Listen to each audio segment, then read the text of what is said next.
अस्सलाम वालेकुम, hopefully you are fine. आज हम स्टार्ट करेंगे अपना चैप्टर नंबर 9 सी लैंग्वेज का और लेक्चर नंबर 8 स्टार्ट करेंगे। अगर आपने चैप्टर नंबर 8 जो है उसके लेक्चर्स जो है वो नहीं देखे हुए तो सिंपली आप लोग मेरे यूट्यूब चैनल पे जाएं, प्लेलिस्ट के ऑप्शन पे जाएं और उस पर जाके आपको 3 प्लेलिस्ट मिलेंगी। तो बेसिकली आपने सी एस पार्ट 2 के नाम से आपको एक प्लेलिस्ट मिलेगी जिस पे आपने क्लिक करना है और आपको जितने भी लेक्चर मैं डिलीवर करूँगी कंप्यूटर साइंस पार्ट 2 का रिलेटेड वो सारे आपको वहाँ पे मिल जाएंगे। अगर आप मेरे चैनल पे न्यू हैं या आपने अभी तक जो है वो मेरे चैनल को सब्सक्राइब नहीं किया होगा तो सब्सक्राइब कर लें, बेल आइकॉन पे क्लिक कर लें ताकि लेटेस्ट आने वाली वीडियोस जो है वो आप लोगों को मिलती रहें। सब्सक्राइबर की बहुत ज़रूरत है, सो प्लीज़ सब्सक्राइब मेरे चैनल। आज जो है बेसिकली आज के लेक्चर में हम 3 टॉपिक जो है वो क्लियर करेंगे। सबसे पहले हम देखेंगे आइडेंटिफायर क्या होता है, फिर हमने देखते हैं कि आइडेंटिफायर्स के रूल्स क्या होते हैं और आइडेंटिफायर्स की टाइप्स क्या हैं। तो सबसे पहले हम बात करते हैं व्हाट इज़ आइडेंटिफायर। आइडेंटिफायर का मतलब होता है शनाख्त। अब बेसिकली जैसे जैसे मैं पढ़ती जाऊँगी वैसे वैसे मैं आपको स्टेप बाय स्टेप जो है वो रियल एग्जांपल में समझाती जाऊँगी ताकि आपका जो है कॉन्सेप्ट जो है वो अच्छे से क्लियर हो। An identifier is the name given to the variable constant functions और लेबल्स इन द प्रोग्राम। उसने कहा जो आइडेंटिफायर है यानी जो शनाख्त है ये एक नेम है, यानी आइडेंटिफायर एक नेम है जो हम देते हैं किसी भी वेरिएबल को, किसी कांस्टेंट को या किसी फंक्शंस को इन दी प्रोग्राम। प्रोग्राम के अंदर जो हम वेरिएबल यूज़ कर रहे हैं या कोई फंक्शन यूज़ कर रहे हैं उससे हमने एक नाम देना है। मिसाल के तौर पर आप देख लें कि आपके घर वालों ने आपको एक नाम दिया हुआ है और आपकी उस नाम के साथ एक शनाख्त है।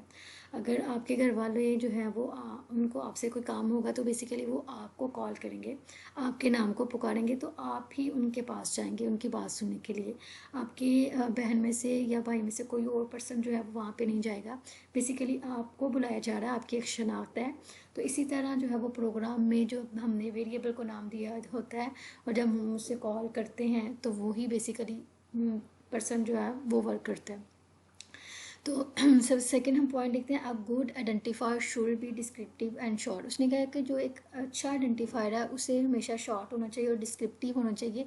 डिस्क्रिप्टिव का मतलब है कि उसे अपने अंदर कोई ना कोई मीनिंग रखना चाहिए। जाने कि हम कोई भी एक वर्ड यूज़ करते हैं तो हमें उस वर्ड से पता चल जाना चाहिए कि हाँ जी भाई इसका ये काम है और इसने यही काम जो है वो परफॉर्म करना है। And identifier in C language में कंसिस्ट 31 करेक्टर्स। उसने कहा है कि जो आइडेंटिफायर है जो हम सी लैंग्वेज में लिखते हैं उसे हम 31 करेक्टर्स तक जो है वो लिख सकते हैं, ठीक है। If the name of identifiers is longer than 31 characters. उसने कहा है कि अगर जो हमारा आइडेंटिफायर का नाम है वो 31 करेक्टर से ज़्यादा होगा, और ये मैं आपको बता दूं कि ये बहुत इम्पोर्टेंट जो है MCQ है। वो आपसे पूछते हैं कि आइडेंटिफायर जो है वो कितने पर मुश्तमिल होता है, कितने करेक्टर्स पर मुश्तमिल होता है। तो बेसिकली ये 31 करेक्टर्स पे क्या होता है, मुश्तमिल होता है। The first 31 character is used and then remaining character will be ignored by C compiler। उसने कहा है कि अगर सपोज आपका कोई करेक्टर है यानी आपने कोई नाम रखा है, उसके करेक्टर जो है वो 31 से क्रॉस कर गया यानी वो 33 जो है वो हो गया, तो कंपाइलर क्या करेगा, वो कंपाइलर जो है वो 31 वाले जो करेक्टर है उसे यूज़ करेगा और बाकी जो 2 एक्स्ट्रा बच गए हैं उसे जो है वो इग्नोर करेगा। इसके बाद हम जो दूसरा टॉपिक पढ़ेंगे वो है रूल्स ऑफ आइडेंटिफायर। मतलब आइडेंटिफायर यानी शनाख्त यानी नाम को जो हमने किसी भी वेरिएबल को देना है उसके क्या रूल्स होते हैं, उसको लिखने के क्या रूल्स हैं। तो हम देख लेते हैं। The first character must be alphabet और अंडरस्कोर। उसने कहा जो पहला करेक्टर होता है उसे हमेशा या तो अल्फ़ाबेट होना चाहिए या अंडरस्कोर होना चाहिए। उसे कभी भी जो है ना वो न्यूमेरिक फॉर्म में या डिजिट फॉर्म में ना हो। वो ये एक फर्स्ट इसकी जो है वो रूल्स है। यानी आप अगर मैं एग्जांपल दूँ तो ये देखिए एक आइडेंटिफायर एक नाम हमने सपोज कर लें, हमने ये एक आइडेंटिफायर नाम लिखा हुआ है। उसने कहा है कि जो इसका पहला यानी जो आई है या तो उसे कैपिटल अल्फ़ाबेट होना चाहिए यानी आई ही होना चाहिए या इसकी जगह हम अंडरस्कोर यूज़ कर सकते थे, लेकिन हम इस पर कभी भी डिजिट्स को यूज़ नहीं कर सकते जब हम पहला करेक्टर लिखते हैं। सेकेंड पॉइंट है the identifier name must consist of only alphabetic character digits और अंडरस्कोर। उसने कहा है कि जब हम आइडेंटिफायर लिखते हैं तो हम उसे अल्फ़ाबेट में भी लिख सकते हैं, करेक्टर अल्फ़ाबेट करेक्टरिस्टिक्स में लिखा रहता है, डिजिट्स में लिखा जाता है और अंडरस्कोर में लिखा जाता है।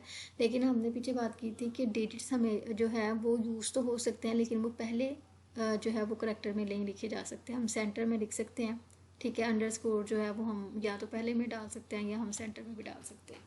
इसके बाद जो थर्ड पॉइंट है, the reserve word can not be use as identifier name. Basically जो रिजर्व वर्ड को क्या होते हैं, रिजर्व वर्ड जैसे आपको हमने बात की थी हैश इंक्लूड की, हमने बात की थी मेन फंक्शन की, हमने बात की थी प्रिंट एफ की, और हमने बात की थी स्कैन एफ की। तो ये बेसिकली क्या है, ये रिजर्व वर्ड है और इसे उन्होंने कहा है कि इसे आप आइडेंटिफायर नेम में यूज़ नहीं कर सकते। लाइक एक दफ़ा इंक्लूड लिख दिया हुआ है, अगर आपने किसी वेरिएबल को कोई नाम देना तो आपने इंक्लूड जो है वो नहीं दे सकते, क्योंकि ये बेसिकली रिजर्व वर्ड है। इसके बाद आ जाती हैं टाइप्स ऑफ आइडेंटिफायर। आइडेंटिफायर की कितनी टाइप्स हैं, और आइडेंटिफायर की बेसिकली दो टाइप्स हैं, स्टैंडर्ड आइडेंटिफायर और यूज़र आइडेंटिफायर। तो सबसे पहले हम देख लेते हैं कि स्टैंडर्ड आइडेंटिफायर क्या है। A type of identifier that has special meaning is now in C is known as standard identifier। उसने कहा है कि ये वो आइडेंटिफायर होते हैं जिसका C लैंग्वेज में एक स्पेशल मीनिंग होता है। जैसे इंक्लूड है, इसका एक स्पेशल ख़ास पर्पज़ के लिए इसे यूज़ किया जाता है। मेन फंक्शन है, ये एक ख़ास मकसद के लिए किया जाता है। प्रिंट एफ है, इसे एक ख़ास पर्पज़ के लिए यूज़ किया जाता है। तो इसको हम आइडेंटिफायर जो है ये बेसिकली ये जो हम यूज़ करते हैं ना, ये हमें जो जिन्होंने ये प्रोग्रामिंग लैंग्वेज डेवलप की थी उन्होंने हमें ये स्टार्ट में ही ये कीवर्ड जो थे वो दे दिए थे, और ये जो है वो रिजर्व कीवर्ड होते हैं। इसे हम रिजर्व कीवर्ड भी कहते हैं। C can not use a standard identifier for its original purpose is redefined. उसने इसमें ये बात की है कि जो हमने स्टैंडर्ड आइडेंटिफायर यूज़ किए हैं उसका एक पर्पज़ होता है, और उसने सिर्फ वही काम परफॉर्म करना है, उसके अलावा वो दूसरा कोई भी काम जो है वो परफॉर्म नहीं करता है। लाइक एग्जांपल देखने के प्रिंट एफ और स्कैन एफ है, तो प्रिंट एफ का काम होता है कि उसने आउटपुट को जो है वो डिस्प्ले करवाना होता है, और इसका यही काम है, इसके अलावा हम इसे और कोई काम जो है वो कह नहीं सकते। इसके बाद आता है हमारे पास यूज़र आइडेंटिफायर। और user identifier a type of identifier is defined by the programmer to access memory location is known as user identifier. इसने ये कहा है कि यूज़र से आपको समझ आ जानी चाहिए कि ये वो आइडेंटिफायर हैं जो किसी यूज़र ने जो है वो बनाए होते हैं, और हम बेसिकली जब इसे हम बनाते हैं यानी किसी वेरिएबल को नाम देते हैं तो वो किसी न किसी मेमोरी लोकेशन को हम एक्सेस कर रहे होते हैं। ये जब तक आप वेरिएबल वाला लेक्चर लेंगे ना कि वेरिएबल क्या होते हैं, तो बेसिकली तब आपको ये चीज़ें जो हैं ये कॉन्सेप्ट अच्छे तरीके से समझ आएगा। अब देखें कि these identifier are use to store program data and result. उसने कहा है जो आइडेंटिफायर होते हैं वो कोई ना कोई प्रोग्राम को स्टोर कर रहे होते हैं या किसी डाटा या रिजल्ट को जो है वो स्टोर कर रहे होते हैं।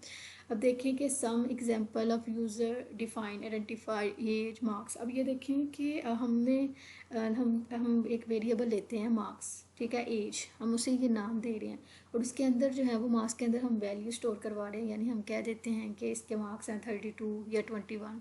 तो ये क्या होगा, मार्क्स और एज किसको शो करेगी, ये आइडेंटिफायर को जो है वो शो करेगी। अगर आपको वीडियो जो है वो अच्छी लगी है तो मेरे चैनल को सब्सक्राइब करें, अपने दोस्तों के साथ शेयर करें और लाइक करें। Thank you.